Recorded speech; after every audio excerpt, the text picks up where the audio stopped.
Kembali lagi di Cupuli Sport Football. Di video kali ini saya akan membahas kenapa Serie A sekarang begitu tertinggal dengan liga-liga top Eropa lainnya.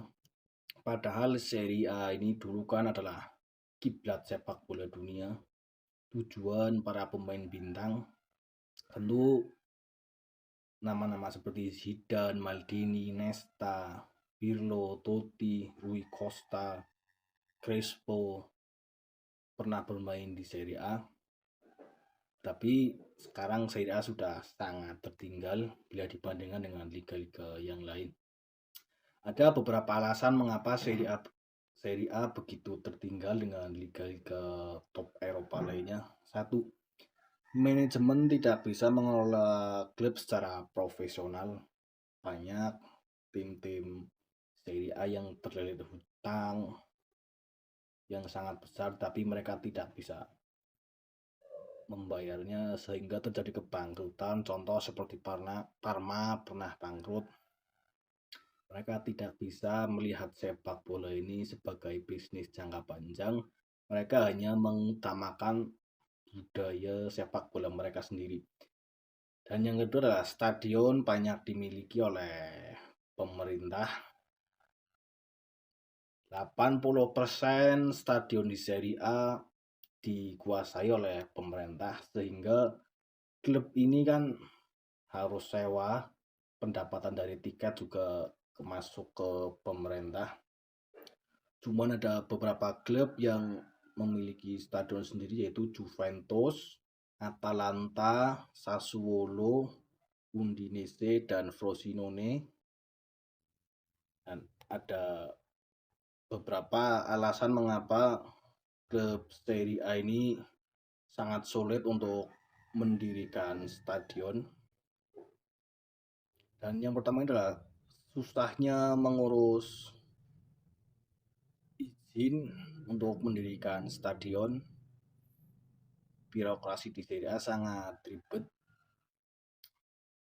Proses perizinan yang berbelit-belit membuat beberapa klub sampai sekarang tidak memiliki stadion sendiri. Contoh, AC Milan dan Inter Milan masih menyewa untuk satu stadion yang sama.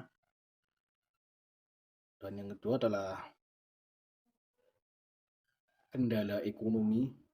Untuk membangun satu stadion di Serie A ini kan sekitar 1 miliar euro. Sedangkan pendapatan rata-rata Serie A saja cuma 900 juta euro. Itu seluruh tim Serie A ya, bukan untuk satu klub. Artinya mereka sangat susah membangun stadion. Ya, mereka bisa cari investor, tapi investor juga banyak yang belum melirik Serie A. Dan yang selanjutnya adalah regulasi yang tidak mendukung. Undang-undang tata ruang di Serie A juga sangat ketat. Bahkan Presiden Napoli pernah ingin pindah klub. Dan yang kedua adalah pendapatan hak siar Serie A juga cukup kecil. Pendapatan hak siar Serie A ini sekitar 1,1 miliar euro untuk sekarang. 50% dari 1,1 miliar euro ini kan dibagi ke seluruh tim Serie A.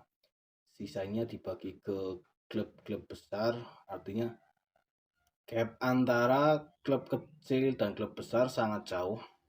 Kita lihat contoh tim seperti Juve, Milan, Inter memiliki pendapatan yang sangat jauh berbeda dengan tim-tim papan bawah. Alasannya memang sangat logis. Tim-tim tersebut memiliki popularitas yang lebih secara historikal, prestasi, dan lain-lain juga sangat bagus dibandingkan dengan tim seperti Udinese atau Sampdoria. Kan orang lebih memilih tim-tim seperti Milan atau Juventus. Dan pendapatan klub ini kan sangat jauh dibandingkan dengan tim IPL. Tim IPL kan pendapatannya sekitar 4,5 miliar euro. Dari 4,5 miliar euro ini kan terbagi menjadi dua bagian. Bagian yang pertama itu adalah bagian domestik. Pendapatan domestik ini untuk tim IPL dibagi rata, sementara pendapatan internasionalnya kan untuk tim-tim besar jauh lebih banyak. Dengan alasan popularitas, prestasi, dan historikal, tentu klub-klub besar semakin berlipat ganda pendapatannya. Dan yang selanjutnya adalah daya tarik global terhadap seri A ini sudah sangat rendah. Mungkin yang menonton tim-tim seri A adalah mereka yang menikmati era keemasan Italia pada 90 atau 2000-an. Untuk penonton sekarang yang usianya 20 atau 30-an lebih menikmati IPL atau La Liga karena jauh lebih kompetitif.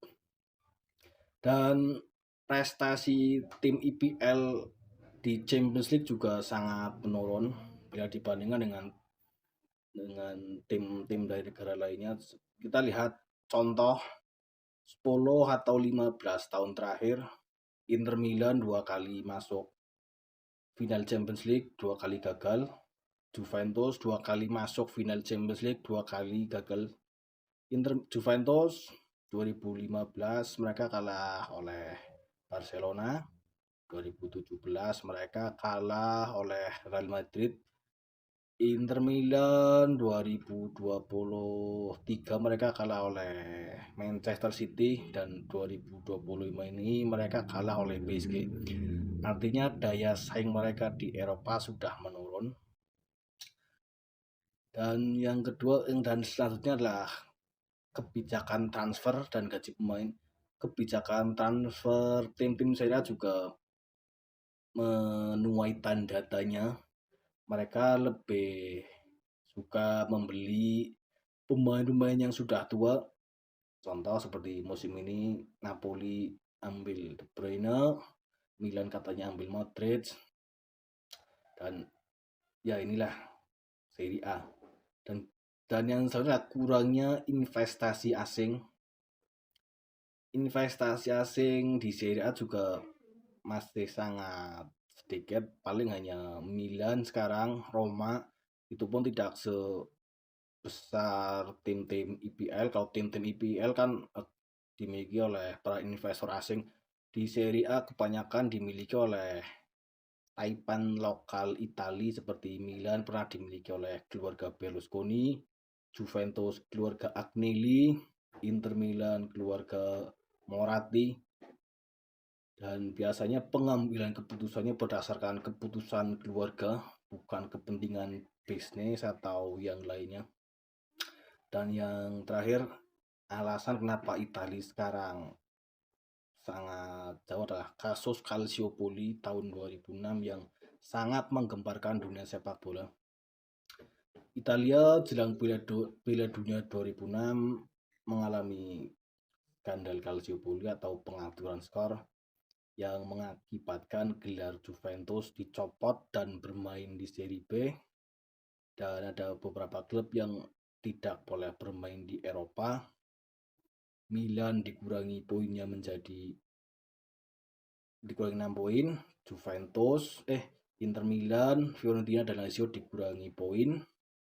Dan mungkin gap Serie A dengan Liga Inggris atau liga-liga lainnya akan terus meningkat, karena sampai sekarang belum ada perbaikan atau hal-hal yang dilakukan oleh Serie A, dampaknya belum terasa.